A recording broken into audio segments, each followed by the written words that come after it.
What's up, everybody? Welcome back to Technique Tuesday, Fighter Breakdown Edition, baby. Coming at you. Let's get into the video. What up, everybody? What's up, everybody?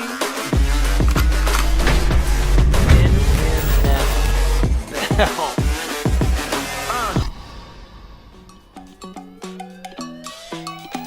Today, we're going to be breaking down and looking at this past weekend's fight at the Sphere, Ignacio Bahamondes versus Manuel Torres. Now, Ignacio is the man, dude. He got the win this past weekend. First round, it was slick, it was smooth, it was beautiful. This is the guy who hit Roosevelt Roberts with that crazy spin hook kick to the dome, putting him to sleep. And this is the same guy that gave Belal Muhammad a good Leon Edwards look. Like, he came in to simulate Leon Edwards for Belal Muhammad. Awesome fights this past weekend. If you didn't go check those out, go back, watch those fights. Amazing, especially this one, because Ignacio is the guy to really look out for in this division. Now, Ignacio's got some of the best striking out there. I'm talking perfect timing, good distance management. This guy switches sides to throw his opponent off. So this past weekend, Ignacio fought Manuel Torres, who is also a great striker and no slouch out there in the cage. Very tough. He's relentless. He's also got heavy hands and great kicks. But he kept one side forward.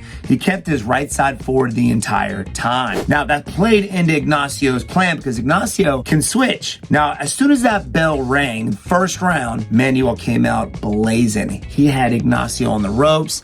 Ignacio was backing up, and Manuel was just throwing bombs, heavy kicks, heavy hands, and it looked like I thought he hurt Ignacio in the beginning earlier on, but that's what makes Ignacio so good. He's very, very calm when he's out there. A lot of times when a fighter is pressured or he's put in the fire really early, you kind of see them break a little bit, but not Ignacio. He's been in these situations before. He's a veteran. He knows how to go out there and handle himself, and he stayed calm. He found his range. You started to see him start throwing his head kicks. He threw a nice jab, step back, lead leg, round kick. It was amazing. Ended up dropping Manuel, and Manuel started to recover. They ended up in a clinch situation, but Ignacio's clinch is fire. Kept a really good tight clinch, so he can't come over top with elbows. Started throwing knees. They separated, and it was back out in the center of the cage again. After the clinch, and after Ignacio started to find his range, you notice Manuel, he had his left side forward. He switched, put his right side forward because he was trying to pressure Ignacio up against the fence. He was moving forward, wanted to get this guy up against the fence, didn't want this guy to move left or right. But as he threw that left hand, if you notice, that Ignacio slid back slightly. And when Ignacio slid back slightly, just a little bit, just out of range, Manuel started to reach with that left hand a little too far. And as he missed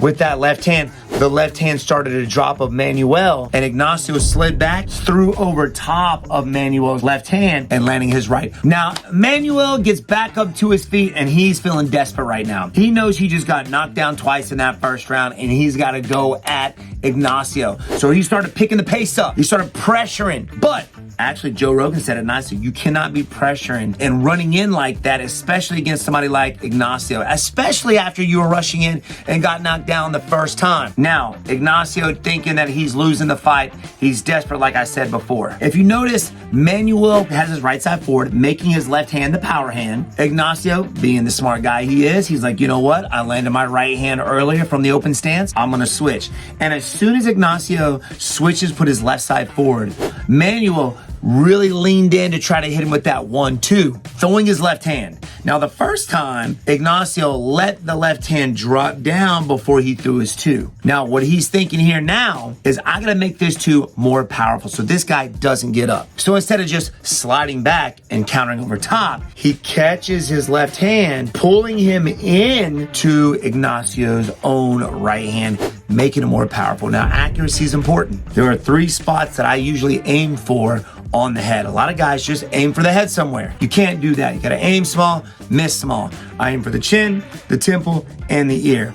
And if you notice on this fight, as Ignacio threw his right hand, as he caught it, hit him right on the button, dropping Manuel. He ends up ground and pounding him out winning the fight. Ignacio Bahamontes is superior in his strike in that division. Very good. He's a tall opponent, very long and lanky. He's got great timing, switches sides. Not only is he a great striker, but he's calculating out there. He's adapting to his opponent when he's out there. You know, after hitting him with that first right hand over top, he's like, the little calculations were going. Instead of just throwing over top, I'm going to catch it, pulling him into the right hand, making it that much more powerful. So look out for my man Ignacio Bahamontes. This guy is tough. He's exciting. I can't wait for his next fight, man. There you have it with this breakdown, guys. Go check this dude out. Follow him if you can. Thank you guys for checking out this Technique Tuesday /breakdown for this fight this past Saturday. And of course, yours truly has got his coming up in a few weeks against Joaquin Buckley, UFC 307 in Utah. So check that out, guys. I love you.